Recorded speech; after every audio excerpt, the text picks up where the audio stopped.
demonstrate some of these moves so that if you ever do play cards for money, you'll be a little bit wiser. So shuffle tracking means that I can keep track of the cards even when the cards are shuffled. So when you're sitting in Las Vegas and the dealer is shuffling the cards, you feel safe. But believe it or not, you can actually keep track of the cards while they're shuffled. So let's put that to the test right now. I'm going to ask you to select a card. As I go through, when you see one you want, just touch the back of any card. It doesn't make a difference which one you select, and that'll be the card that I keep track of. Any one you want. Take your time. This one right here? Good. And hold out your hand, palm up like this. I want you to take the card, look at it, show it to everybody. I'm going to put my head down. You can show everybody the card. Make sure I don't see it. I'm putting my head down because there's a giant 115-inch screen behind me, so I don't want you to think I'm looking at that. Good. And what I want you to do is cut off about half the deck. For what I'm about to show you, it won't be impressive if you cut off just a few cards or if you cut off almost the whole deck. So about half, and just hand it to me. Good. And then place the card that you picked right back here. Now check this out. I already know that your card is exactly 25 cards from the top of the deck. Exactly 25. Can you remember that from me? Mm-hmm. Wait, you don't believe that it's really 25, do you? Oh, I'm sure it is. Let's find out together. Mm-hmm. It's your job to keep me honest here. So this is 1, 2, 3, 4, 5. You can confirm that's 5 cards, right? 1, 2, 3, 4, 5. If that's 5, this must be 6. That's 6, 7, 8, 9, 10, 11, 12, 13, 14, 15, 16, 17, 18, 19, 20, 21, 22, 23, 24, 25. What was the card that you selected? Ace of clubs. Ace of clubs. I said it was 25. You're going to have to take my word on it. We're going to slow the show down if I've got to prove everything every single time. Ace of clubs. 25th from the top. So knowing where it starts is the easy part. This time I want you to remember, and it's your job to remember that the card starts at exactly 38 cards from the top of the deck. Watch this. I can keep track of the cards while they're shuffled. It's where? 38. You're doing a great job. When I cut the cards like this, I know that it's 14 from the top of this half. After this particular shuffle, I know that it's going to be 22. After the cuts, it's 15, 17, 7. Oh, I might not get this. I think it's going to be 5th. I might not get this. 5th is what I'm coming up. I had to carry the 1. I'm going to say 5th. So that's 1, that's 2, that's 3, that's 4. You said, where did it start? 38, and I'm saying it ends up 5th. It was the Ace of Clubs. Never again.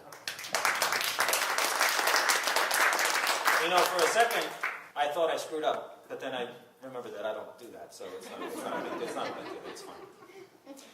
Now, I was a little distracted, though, because I was also keeping track of the 10 of spades and the 7 of diamonds. Sometimes I do get a little bored keeping track of just one of them. So, you know, it's much more fun. A challenge, right? You want a challenge? Now, that's known as shuffle tracking. I'm actually keeping track of the cards as the cards are mixed. Now, shuffle tracking guarantees I know who is going to win. So when I'm playing at a poker table, if I know the order of the cards, I know who is going to win. It doesn't necessarily mean that I'm going to win. Sometimes I have to move certain cards to certain positions. Let's say you and I were playing poker and it was a 7-handed game or something, and I needed the Ace of Spades to win. I'd have to move the Ace of Spades to the 7th position, right? So let's try this. I want you to name any card that you want in the deck. Name any card. Don't name something obvious, like, obviously one that I know where it is already.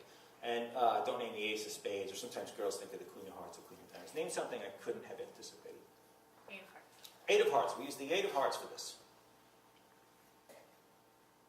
I want to make sure that it's important. You can see that the 8 of hearts is nowhere near the top of the deck. If the 8 of hearts was anywhere near the top of the deck, I would shuffle the cards again. If the 8 of hearts was anywhere near the bottom of the deck, same thing, I'd shuffle the cards again. But we can see that there's no 8 of hearts near the top or the bottom. Now that we know that the 8 is nowhere near the top or the bottom, I want you to name any position in the deck. You can name anything you want. Typically in poker, we only deal through the top 20 or 30 cards, but you can really name anything you want. What position would you like? 27.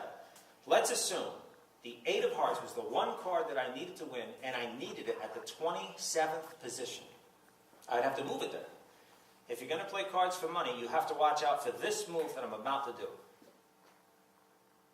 Did you see that just then? That's what you got to watch out for. The least I can do is help you with this stuff. You don't believe that it's really there. Keep me honest. You said 27, right? Yeah. Okay, so that's 5 cards, right? Just like last time. If that's 5 cards, this must be the 6th card, right? So that's 6, 7, 8, 9, 10, 11, 12, 13, 14, 15, 16, 17, 18, 19, 20, 21, 22, 23, 24, 25, 26, 27. Now I know there's not a single person in the room that believes that I really have 27 cards on the table. Can you put your finger on the 27th card for me?